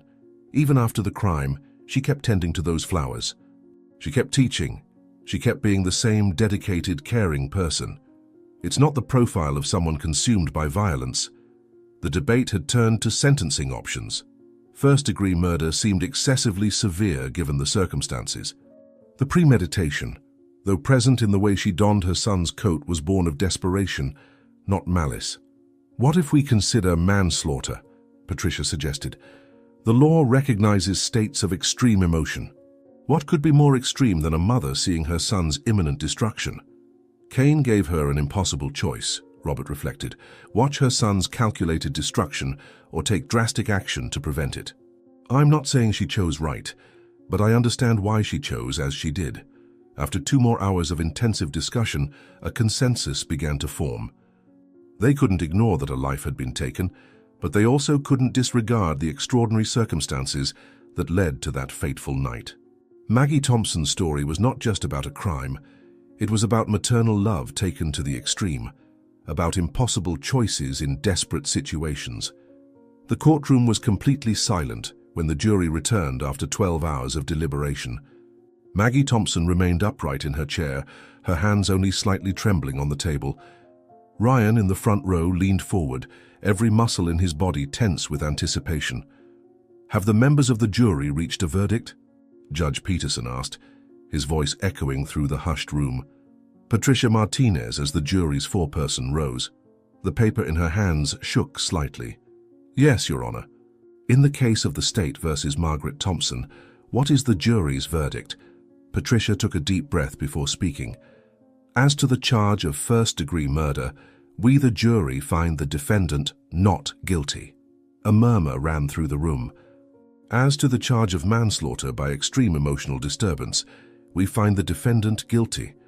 The sound of Ryan releasing the breath he'd been holding was audible in the silence that followed. Maggie briefly closed her eyes, a single tear trailing down her cheek. Sarah Wells placed a comforting hand on her shoulder. "Does the jury wish to make a sentencing recommendation?" the judge asked. Patricia nodded, her voice stronger now. "Yes, Your Honor. Given the extraordinary circumstances of the case, the defendant's exemplary record, and her voluntary confession, we recommend the minimum sentence allowed by law." The din in the courtroom rose. Journalists rushed to scribble notes. Photographers' cameras flashed. Judge Peterson banged his gavel, restoring order. "Margaret Thompson, please rise." Maggie rose with dignity, her back straight, her gaze meeting the judge's without hesitation. "The jury has found you guilty of manslaughter. Before I pronounce sentence, do you wish to say anything?" "Only that I accept the verdict with the same conviction with which I accepted my duty to protect my son," Maggie replied, her voice clear and firm. "And that I would do it all again if necessary." As the judge prepared to announce the sentence, Ryan Thompson abruptly rose, tears streaming freely down his face.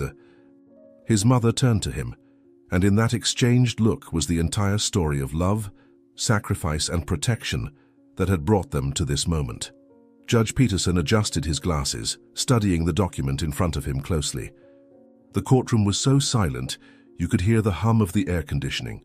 Maggie Thompson remained standing, her hands now relaxed at her sides, as if she had made peace with whatever fate awaited her. "Margaret Thompson," the judge began, his voice carrying a tone few had heard before, "this court has faced a singular dilemma. The law is clear about the act of taking a human life, but it also recognizes that there are circumstances that transcend common definitions of crime and punishment." He paused, removing his glasses. "In my 20 years on the bench, I have rarely encountered a case that so clearly demonstrated the conflict between the letter of the law and its spirit. You confessed to, and were proven the perpetrator of a homicide. Yet the circumstances that led to that act demand special consideration." Ryan gripped the arm of his chair so hard his knuckles were white. Sarah Wells maintained a neutral expression, but her eyes shone with anticipation. "This court cannot ignore your 30-year record of dedicated teaching, the dozens of letters of support from former students and colleagues, your vital role in the community. Nor can we ignore that your voluntary confession freed an innocent, even if that innocent was your own son." The judge picked up another document. "The psychological evaluation indicates no danger." The prosecution acknowledged the extraordinary circumstances. The jury recommended leniency. He looked directly at Maggie.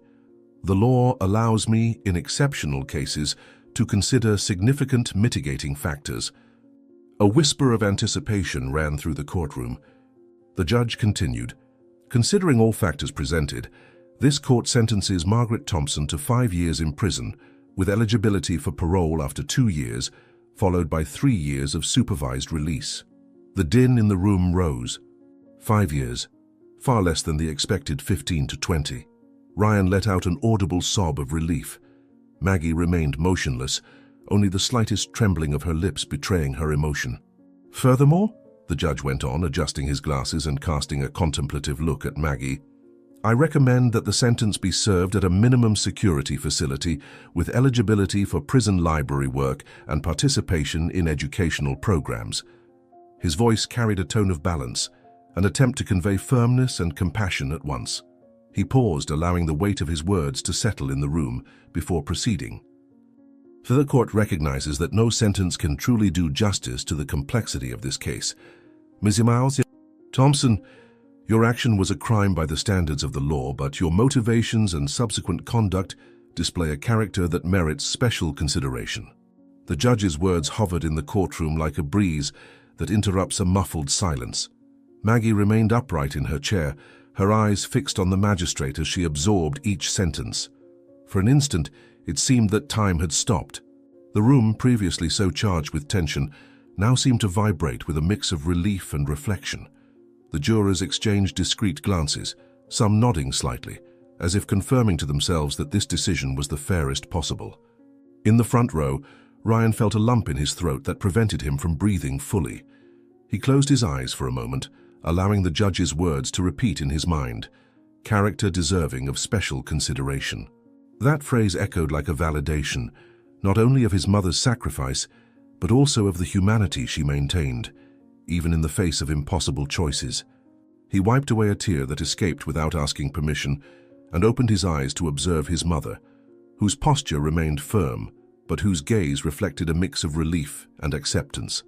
The prosecutor, seated at her table, leaned forward slightly, as if considering an objection, but withdrew upon realizing the impact the judge's words had had on the room. It was not just a judicial decision. It was a demonstration that sometimes the law needed to be interpreted with a more human eye, considering the nuances of each case. Maggie finally let out a small sigh. It was as if all the tension accumulated over months of trial began to dissipate.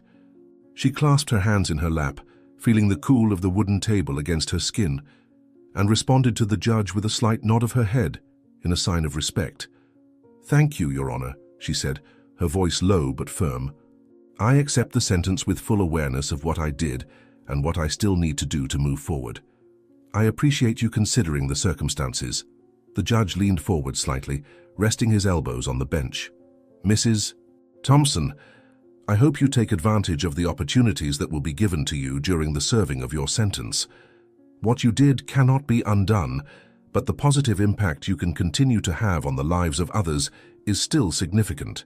He paused, as if carefully choosing his next words. The court believes you still have much to offer, even in adverse circumstances. May your experience be a lesson, not only for this court, but for all who know you. The room remained silent as the judge leaned back in his chair and looked at the clerk, signaling that the formalities of the case were concluded. The sound of the gavel striking the wood brought everyone back to reality. Maggie rose slowly, accompanied by her attorney Sarah Wells, who gave her a look of silent support. As she was led out, Maggie held her head high and looked at Ryan, who remained in the front row, his eyes fixed on his mother. The exchange of glances between them was laden with emotions that words could not express.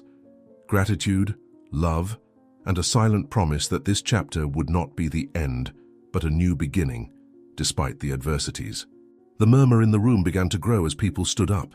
Some journalists frantically jotted down the last details, while others exchanged comments about the unusual sentence. In the courthouse hallways, faces reflected something rare in trial cases. Not just a sense of justice, but of humanity. Maggie Thompson was not just another defendant. She had become a symbol of sacrifice and maternal love. As Maggie crossed the corridor that would lead her to the next chapter of her journey, a ray of light pierced the high, narrow courthouse window, bathing her in an unexpected glow.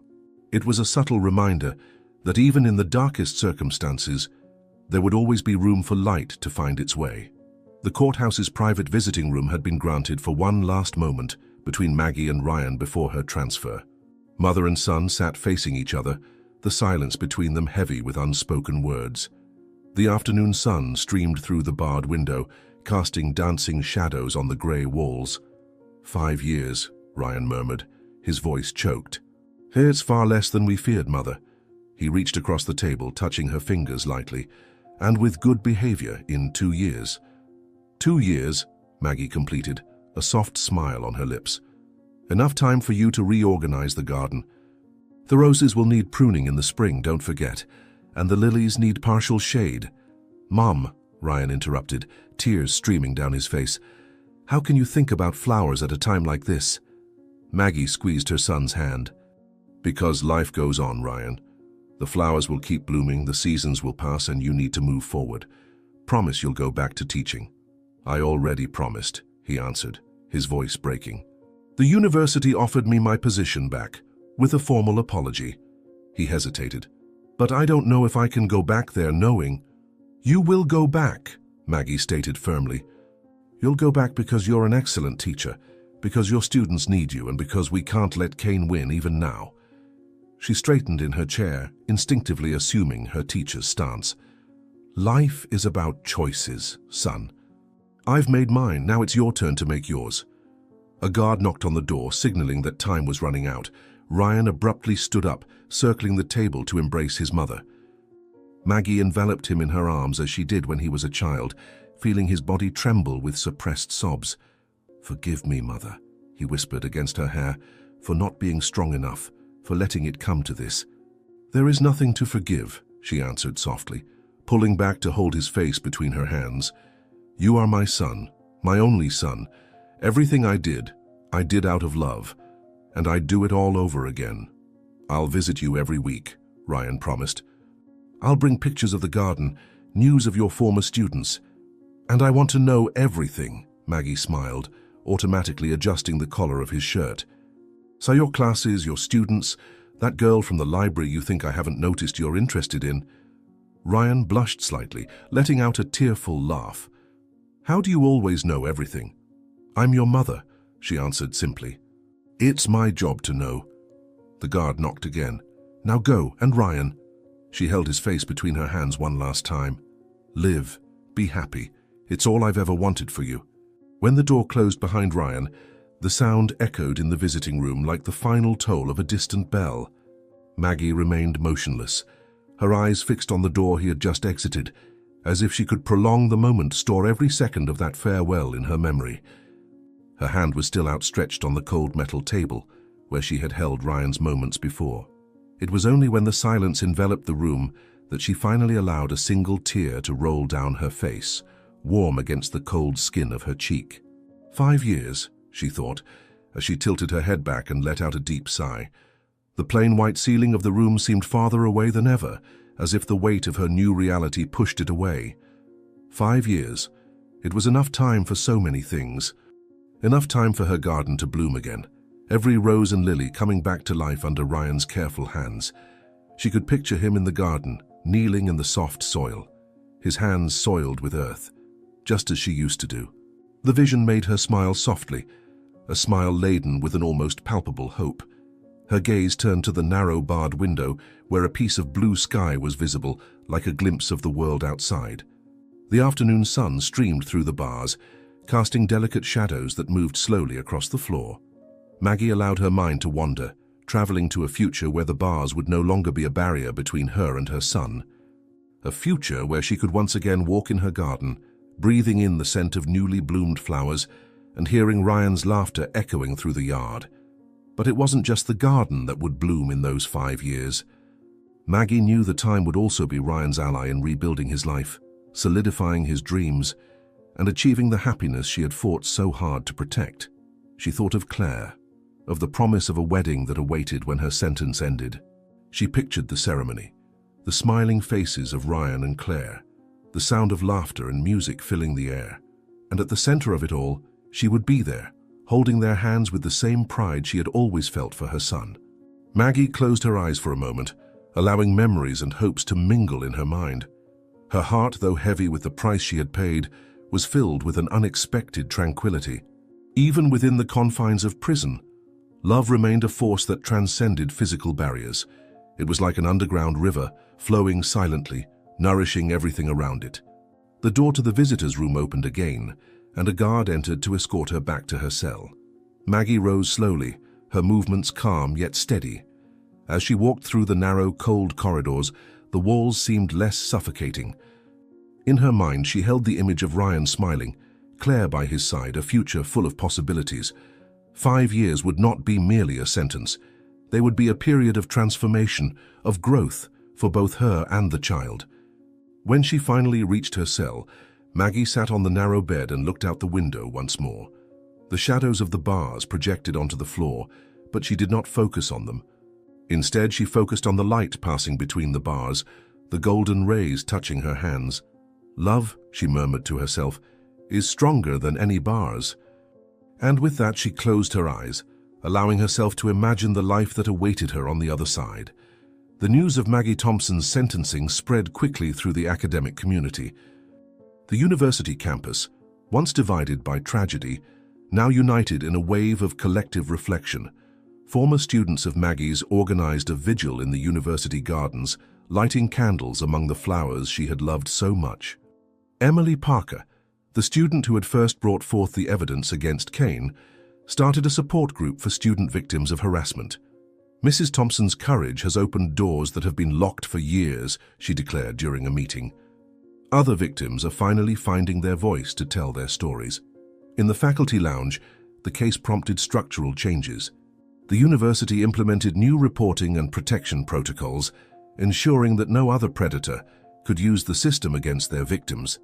Kane's legacy was being dismantled, revealing a web of manipulation that stretched back years. Ryan watched these changes with a mix of pride and sadness. His first classes after returning were marked by a silent yet profound support. Students and colleagues demonstrated their solidarity through small gestures: a coffee cup left on his desk, a rose placed on his door, kind words whispered in the hallways. Maggie's garden became an involuntary symbol. Neighbors and former students took turns maintaining it, ensuring the flowers continued to bloom in her absence. "It's the least we can do," an elderly neighbor explained, watering the roses. She protected not only her child, but all the future victims Kane might have made. The legal community was also impacted. The Thompson case became a reference point in discussions about restorative justice and mitigating circumstances. Sarah Wells received invitations to lecture on the case at law schools, where Maggie's story sparked heated debates about the boundaries between justice and morality. But perhaps the deepest impact was on the families within the community. Stories about Maggie Thompson began to be shared at family dinners, neighborhood gatherings, and school meetings, sparking reflections many had avoided for years.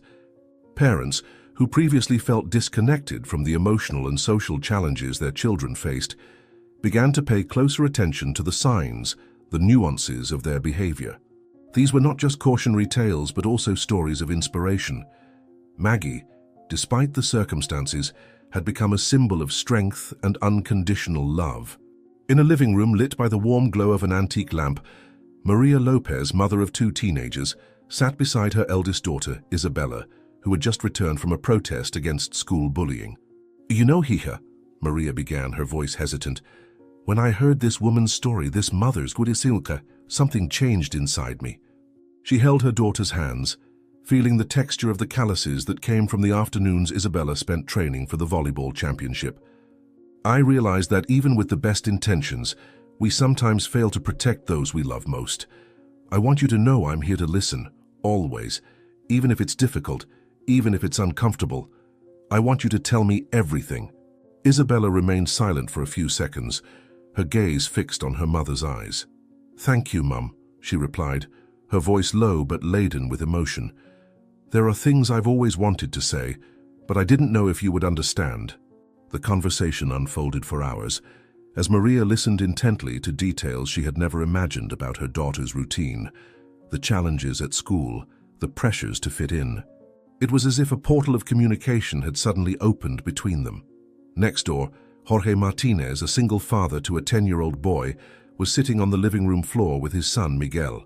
The little boy held an action figure as he explained how he had protected a classmate who was being bullied. "I told them he was my friend," Miguel recounted, his eyes shining with pride. Jorge smiled, but there was a seriousness in his tone when he replied, "And you did the right thing, son, but if anything ever bothers you, or if you need help, I want you to know you can talk to me, no matter what it is." He leaned down to meet the boy's eye level. "I'm your dad, and like this mother in the story we heard, I would do anything to protect you." These moments of connection began to spread throughout the community. Support groups emerged in local schools, led by teachers inspired by Maggie's courage. In one such group, teacher Ana Mendez organized discussion circles between parents and students. Her previously silent room soon filled with voices that were once afraid to speak up. "I never knew how to approach my mom about the things that bothered me," admitted Clara, a shy 14-year-old student. Her mother, seated beside her, squeezed her hand. "And I never knew how to ask because I was always afraid of being intrusive," she responded. The circle became a place where both could speak without fear of judgment. Beyond intimate conversations, Maggie's sacrifice also spurred practical changes. School counselors began implementing parent training workshops, covering topics like open communication and identifying signs of abuse. At the local library, a special section was created with books on maternal love, resilience, and social justice, with a discreet plaque that read, "In memory of the sacrifice for a better future." And as families began to reflect and change, a universal understanding emerged. The instinct to protect those we love is a thread that connects us as humans. Maggie Thompson was not just a mother. She was a reflection of what many would do if placed in extreme situations. Her actions forced people to confront issues they had long avoided, allowing the seeds of a new empathy to germinate in soil that once seemed infertile. Every Sunday at 10 o'clock in the morning, Ryan Thompson crossed through the gates of the Women's State Prison. 6 months had passed since the sentencing, and his Sunday routine was as precise as clockwork. He always brought a briefcase with photos of the garden, his students' work, and news he knew would interest his mother. Maggie had established her own routine in prison. She worked in the library, organizing books and occasionally helping other inmates with basic studies. Her orange uniform was always impeccably clean, and she maintained the same careful hairstyle from her teaching days. "The white roses bloomed this week," Ryan said, sliding a photograph across the visitors' table. "Just like you said they would." Maggie smiled, touching the photo with her fingertips. Her eyes shone as she saw her garden so lovingly maintained. "And how are the classes going?" she asked, naturally assuming her educator's stance. The prison library served as her new domain, where she continued to exercise her teaching vocation, now helping inmates earn their diplomas. "I went back to teaching full-time," Ryan responded, watching pride beam in his mother's eyes. "The students, they've been incredible, Mum. So understanding, so supportive." He paused, taking more papers from his briefcase. "I brought something for you to see." It was a petition from the students, requesting that the university name the new anti-harassment policy in honor of Maggie Thompson. Her hands trembled slightly as she read the document. "They understand," she said softly. "They understand that sometimes we need to fight the system to change it." The weekly visits became a ritual of healing for them both. Ryan shared his small victories, a student overcoming difficulties, a new successful teaching technique, the garden blooming in new colors. Maggie in turn spoke of the books she organized, the women she helped study, the small ways she found to make a difference even behind bars. "I met someone," Ryan admitted during a visit, blushing slightly. "Claire, the librarian I mentioned." Maggie smiled, that motherly smile that knew all the secrets even before they were revealed. "She's been a great help to me these past few months, organizing reading events for underprivileged children." "Bring her next Sunday," Maggie replied, her eyes shining with a mixture of curiosity and genuine joy. She tilted her head slightly, as she did when she wanted to capture every detail of something that brought her happiness. "I want to meet the lady who's making my son smile again." The soft morning light streamed through the barred windows, casting a golden glow that reflected off her graying hair. Even there, separated from the world by walls and constant surveillance, Maggie was, above all, a mother. Her love and concern for her son transcended the barriers that separated them from the rest of the world. Ryan gave a shy smile, his cheeks slightly flushed. He fiddled with the hem of his shirt as he did when he was a child, a habit Maggie immediately recognized. "Claire has talked so much about you," he confessed, his voice laden with tenderness. "She's nervous, you know. She said she wants to make a good impression. She's choosing her words carefully, thinking about what to wear. I think she respects you more than she does me." He laughed, but there was a tone of admiration in his voice. Maggie let out a low chuckle that contained laughter that came from the depths of her soul, yet maintained her serene composure. "If Claire is worried about making a good impression, it's because she's already special. Women who have that kind of concern, Ryan, usually carry a quiet strength and a genuine heart. And that, my son, is all I could ask for in someone who has chosen to walk by your side." Ryan leaned forward on the narrow table in the visitor's room, his elbows resting on the cold metal. "I just hope she sees what I see in you, Mom," he said, his voice catching. "I want her to understand the strength you have, everything you've done for me, everything you still do even from in here." Maggie looked deeply into her son's eyes, her expression softening with a love that seemed to fill the entire room. "Ah, Ryan," she began, reaching out to hold his hand. "What I am is simple, a mother. Just a mother who would do anything for her son. And Claire, if she's the woman you describe, already understands that, even without knowing me yet. She sees in you everything that I see, and that's enough for me." From the other side of the room, the muffled sound of conversations between other inmates and visitors created a soft symphony. But Maggie and Ryan seemed to be in a world of their own. A world where only they existed, where time seemed to slow down so they could savor that moment. "I remember," Maggie said suddenly, her voice laden with nostalgia, "when you brought your first girlfriend home. What was her name? Anna?" She was so nervous that she spilled her juice on the dining room table. She laughed softly, the sound filled with wistfulness. "And you, trying to impress her, said you'd clean it all up yourself, but ended up making more of a mess."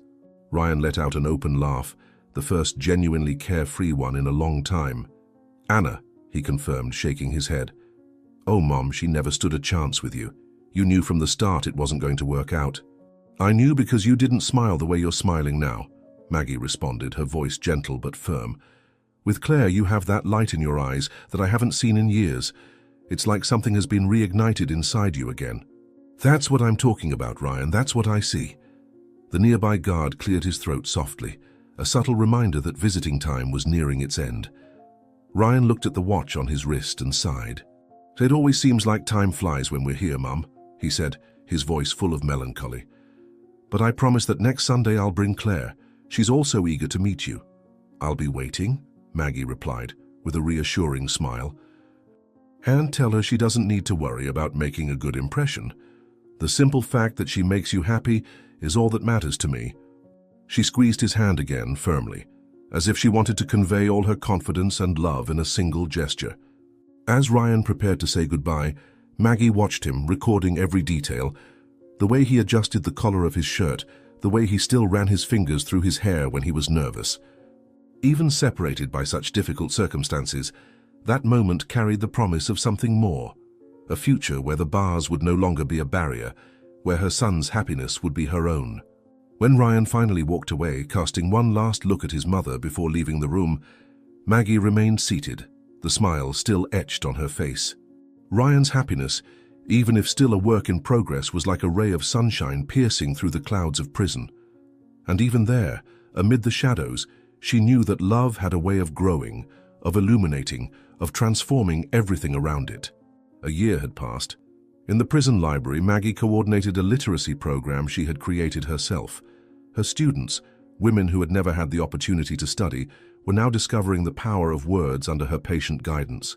The once quiet and underutilized space vibrated with the energy of learning. "Mrs. Thompson," called Maria, a 40-year-old inmate who could barely write her name when she arrived, "I managed to read an entire book on my own." Her eyes shone with the same pride Maggie had seen in hundreds of students throughout her career. Some bars could not contain the power of education.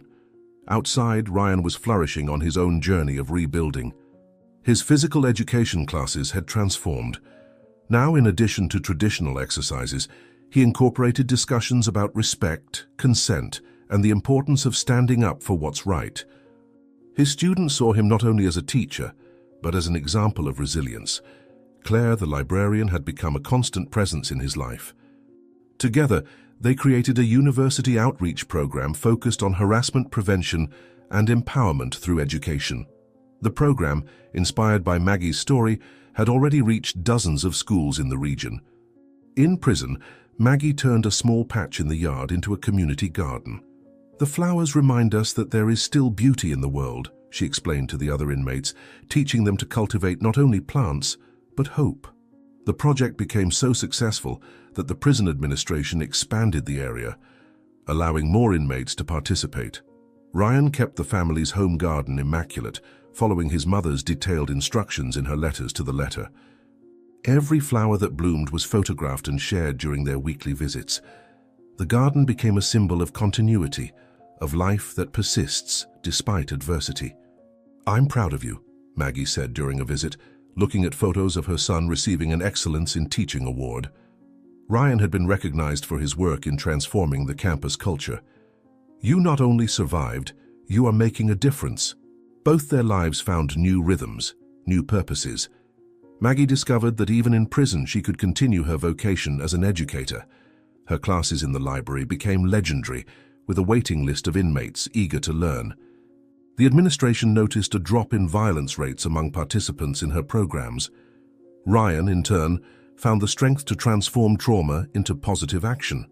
With Claire, he was planning a support center for victims of institutional harassment. The name? The Maggie Thompson Project. Education as Liberation. When he told his mother about the project, he saw tears of pride in her eyes. "See how everything has a purpose?" Maggie said, holding her son's hand across the visitors' table. "What happened was terrible, but look at how much good is being born from it." She paused, smiling softly. "And is that a new ring on Claire's finger?" Ryan blushed, averting his gaze for a moment, but a shy smile soon curved his lips. "I was going to tell you today," he said, his voice laden with a mixture of nervousness and genuine joy. "We'll get married when you get out of here. Claire insisted on waiting so you can be present." He raised his eyes to meet his mother's gaze, as if seeking her approval, though he knew she would never disapprove of something that brought him happiness. Maggie, who had long since learned to hide her emotions behind a calm expression, could not contain the wave of joy that swept across her face at that moment. Her fingers tightened around her son's, and she felt as if, for an instant, the world around her became lighter, as if the grey, cold walls of the visitors' room disappeared. "Oh, my dear," she said, her voice choked by a lump forming in her throat. "You don't know how happy this makes me." She blinked rapidly to hold back the tears that threatened to fall, but could not stop one from escaping and gently rolling down her cheek. Ryan watched his mother's emotion, feeling his heart warmed by seeing her so genuinely happy. "Claire wanted you to know first," he continued, leaning slightly over the table to shorten the distance between them. "She said there could be no wedding without you there, Mum. She wants you to walk in with us at the church when everything is settled." Maggie let out a short, emotion-filled laugh. "That girl is a treasure," she said, shaking her head with a smile that lit up her face. "Claire has always been sensitive, but this is more than I could ever hope for." She paused, her eyes fixed on Ryan's face, absorbing every detail, as if she wanted to etch that moment into her memory, to revisit it during the long, solitary hours in her cell. Tell her it's a privilege, a gift. "Something I'll count the days until it finally happens," Ryan nodded, grinning widely. "She'll be so happy to hear that." He pulled a small envelope from his coat pocket and placed it on the table between them. "And she asked me to show you this. It's a sketch of the dress she's designing. She said she wants you to see it before anyone else." Maggie took the envelope carefully, as if it contained something precious.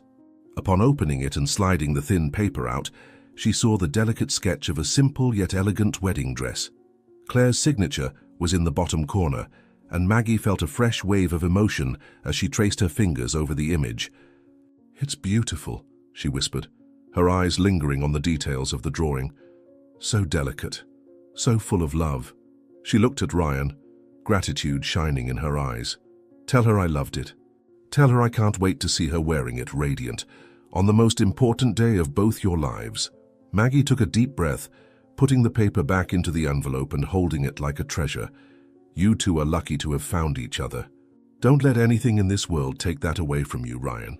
Ryan smiled, leaning over to lightly touch his mother's hand. "We won't, Mom.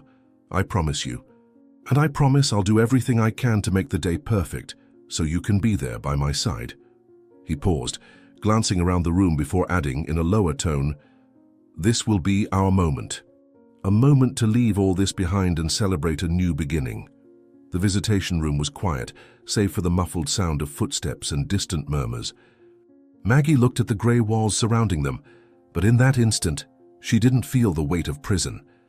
Instead, she felt the promise of the future, a future where she would stand beside her son and the woman he loved, celebrating the life and love they had fought for against all odds. Ed with conviction, "I promise I'll be there. And when that day comes, I'll walk you down the aisle with the same pride I felt the day you were born." Ryan smiled, his eyes glistening with emotion. "I couldn't ask for anything better, Mom. Thank you for everything, for never giving up on me." As the guard announced the end of visitation time, Maggie and Ryan remained with their hands clasped, their unspoken emotions conveying all they didn't need to say in words. Even separated by bars and circumstances, the love that bound them continued to overcome any barrier. On the eve of completing her first year in prison, Maggie Thompson sat in her cell, watching the moon through the barred window. In her hands, she held Ryan's last letter, announcing he would be a father. The news that she would become a grandmother brought with it a wave of reflections on the cyclical nature of a mother's love. In her diary, a gift from Ryan on her birthday, she began to write, "A mother's love is a force that transcends conventional morality, defying the laws of men to obey an older, deeper law, the unconditional protection of our children. I do not regret what I did, though I bear the weight of my actions. Cain took many things from me, my freedom, my gardens, my sunny days. But he could not take what mattered most, my son's integrity, his future, his chance at happiness." The diary pages filled with her precise teacher's handwriting. "They say violence begets violence, that justice cannot be built on an act of vengeance. Perhaps they are right. But there are moments when love forces us into impossible choices, moments when we must sacrifice our very souls to save those we love." A tear fell on the paper as she continued, "I will soon be a grandmother. My grandson or granddaughter will be born into a world I hope is a little better thanks to the changes our story sparked. Ryan tells me the anti-harassment program has already helped dozens of people. That other mothers will not have to make the choices I did. The moonlight painted soft shadows in her cell, dancing across the cold concrete walls, and illuminating the contours of Maggie Thompson as she held the diary with trembling hands, as if each written word carried the weight of her soul. Her handwriting, meticulously drawn as in the days when she graded student essays, seemed to vibrate under the silvery glow. Her eyes, misty but fixed on the page, reflected a mix of serenity and sadness, a calm acceptance of what she had done and the consequences she now carried. "A mother's love," she murmured, pausing to absorb the echo of her own words reverberating in the silent cell. Her voice was a whisper, but in that empty space, it seemed to resonate like a mantra. "It is a paradox," she repeated in a lower tone, as if testing the weight of the phrase. Maggie averted her gaze to the small barred window, where the full moon hovered like a silent witness to her reflection. The sky was clear, speckled with stars that seemed to shine more intensely in contrast to the darkness around them. She had always liked nights like this. In times past, she would sit in her garden, a cup of tea between her hands, listening to the soft sound of the wind among the roses. Now her reality was a confined space, surrounded by walls that seemed to absorb all light, but even there she found beauty in the moon rays escaping through the bars. With a deep sigh, she returned to the diary, her fingers gently gliding across the filled pages. "It can create and destroy," she wrote again, reinforcing the sentence. She closed her eyes for a moment and saw herself holding Ryan for the first time at the hospital, wrapped in white blankets, his newborn face wrinkled and eyes closed in deep sleep. She remembered the overpowering force of that moment, a certainty that she would do anything for him. It was a feeling that had never left her, even on the hardest days. Maggie rested her head against the cold wall behind her, letting the diary rest on her lap. "To save and condemn," she whispered to herself, and this time she felt a chill run down her spine. Her mind took her back to that fateful night in Thomas Kane's apartment, where the line between saving and condemning became indistinguishable. Every detail returned with disturbing clarity.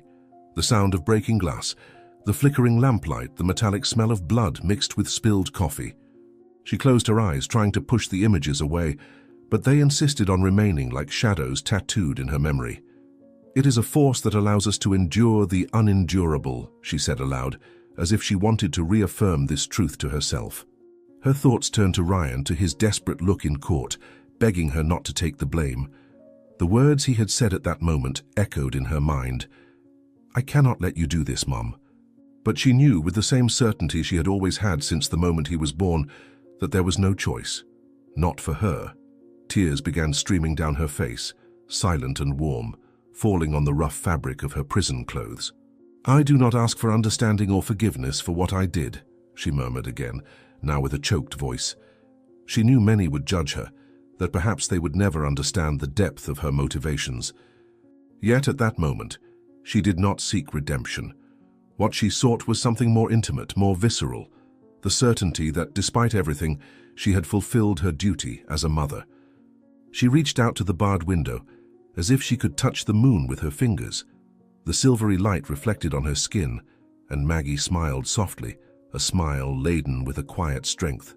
When a mother is forced to choose between the law of men and the protection of her child, there is truly no choice at all, she concluded, her voice now an almost inaudible whisper. Tucking the diary beside the narrow bed, Maggie lay down, letting the moonlight bathe her face as she closed her eyes. And for the first time in months, she felt a brief moment of peace. The love that had guided her there remained intact, and even through the bars she knew its strength, like the moonlight, would find ways to shine through the darkness. Closing the diary gently, Maggie rested it on the small metal nightstand beside her narrow bed, as if storing a piece of herself. Her fingers lingered on the worn leather cover, tracing the subtle marks that months of use had left there. Each scratch, each crease on the leather's surface was a silent testimony to the lonely nights when she had poured out her thoughts, as if the pages were confidants who would never judge her. There was a strange comfort in that object, a sense that as long as her words remained there, her story would never be forgotten. The night silence was almost absolute, yet not empty. There was a heavy quality to it, as if the prison walls absorbed the emotions of those who inhabited that space. The occasional sound of footsteps echoed down the hallway, the cadenced rhythm of the guards on their rounds, mingling with the low, steady hum of the fluorescent lights. Maggie, however, had learned to find a strange peace in those monotonous sounds. They were a reminder that even in that cold and controlled environment, life still pulsed around her. She took a deep breath, letting the sterile, cold air fill her lungs. The peculiar smell of the prison, a mix of metal, cheap cleaning products, and something she could only describe as arrested time, seemed less oppressive that night. Her eyes slowly rose to the barred window, where a rectangle of starry sky was visible. The moonlight crept in shyly, casting a silvery glow on the concrete floor and reflecting off the iron bars. Maggie focused on that sliver of sky, as if she could see beyond it, to a world where physical boundaries did not exist and freedom was more than a concept. In that moment, she found something akin to serenity. The solitary moon shining above it all seemed a silent reminder that even in darkness there was beauty, and somehow that was enough to help her face another night. The full moon hung high in the sky, casting a silvery light that flooded the cell with a soft, melancholic glow. Maggie watched the rays filtering through the bars, casting shadows on the worn concrete floor, creating a mosaic of light and darkness that seemed to mirror her own journey. The cramped space around her faded for an instant, replaced by memories of nights in her garden, where the flowers captured that same lunar radiance, transforming into a spectacle of soft, vibrant colors. It was hard to imagine that outside those walls the world kept moving, flowers blooming, children running through parks, windows illuminated by life going on. For a moment, Maggie closed her eyes and allowed herself to imagine what Ryan might be doing at that exact instant. Perhaps he was sitting in his living room, reviewing garden plans for the next season, as they had so often done together before everything changed. Or maybe he was reading a story to Claire, his life partner, with a forgotten cup of tea beside him. There was something comforting in picturing that, the simplicity of life carrying on, the promise of a renewed future. But what warmed her heart the most was imagining Ryan preparing for the baby's arrival. She could almost see his expression as he assembled the crib in the room that used to be his office, his careful hands adjusting each piece while Claire watched, laughing at his exaggerated seriousness. It was a vision that brought her peace, a reminder that the sacrifice she had made had served its purpose. Her child was safe, free, and building a new life filled with hope and possibilities.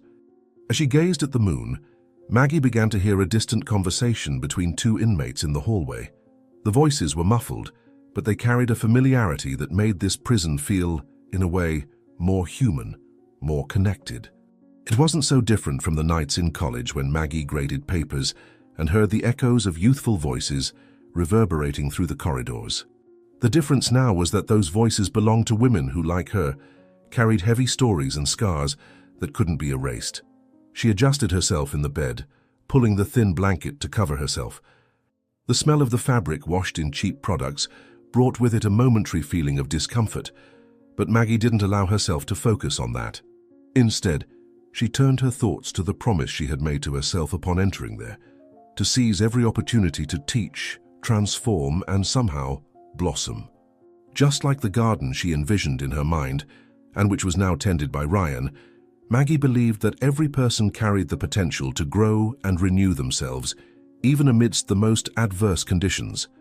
When the moonlight was finally obscured by passing clouds, Maggie allowed herself to whisper to the empty cell, "You're going to be an excellent father, Ryan, and I'll be here waiting to see you grow even more." Her words were not meant for anyone but herself, but the soft echo that reverberated in the cell seemed to carry them away, as if the universe conspired to ensure that Ryan, wherever he was, could feel them. With one last sigh, she closed her eyes, allowing the serenity of that moment to fill every corner of her mind. The distant sound of footsteps echoing through the prison corridors seemed to dissolve, leaving only the sound of her slow and controlled breathing. Even in the cold silence of her cell, Maggie felt the warmth of something that transcended her circumstances, the certainty that life went on, that she was part of a greater cycle, something that could not be contained by bars or concrete walls. She envisioned Ryan in her mind, as if painting a scene in her imagination. He was in the garden of the house where she had cultivated her flowers for years, the sun hitting his hair and a soft smile on his face as he tended the roses. Maggie could almost smell the petals, mixed with the scent of damp earth and the distant sound of birds singing. This was the world she had helped preserve for him, and it was in it that she found her peace. Despite the limitations of her reality, Maggie knew that true freedom was not only in physical spaces, but in the ability to create meaning, to find purpose, even in the most adverse circumstances. Every letter she received from Ryan, every word of support and affection he wrote, was a reminder that the sacrifice she had made had borne fruit. Ryan was blossoming, finding his happiness, rebuilding his life, and that strengthened her. She slowly opened her eyes, facing the bars illuminated by the moonlight. Even there, where so many saw only darkness, Maggie felt a spark of life pulsing within her. The love she shared with her son was greater than any physical confinement. It was eternal, like the unbreakable cycle of life. Did you like the story of Maggie Thompson and Ryan Thompson? Then subscribe to the channel, leave your like, and check out the next one that is waiting for you here on the screen. I'll be waiting for you there.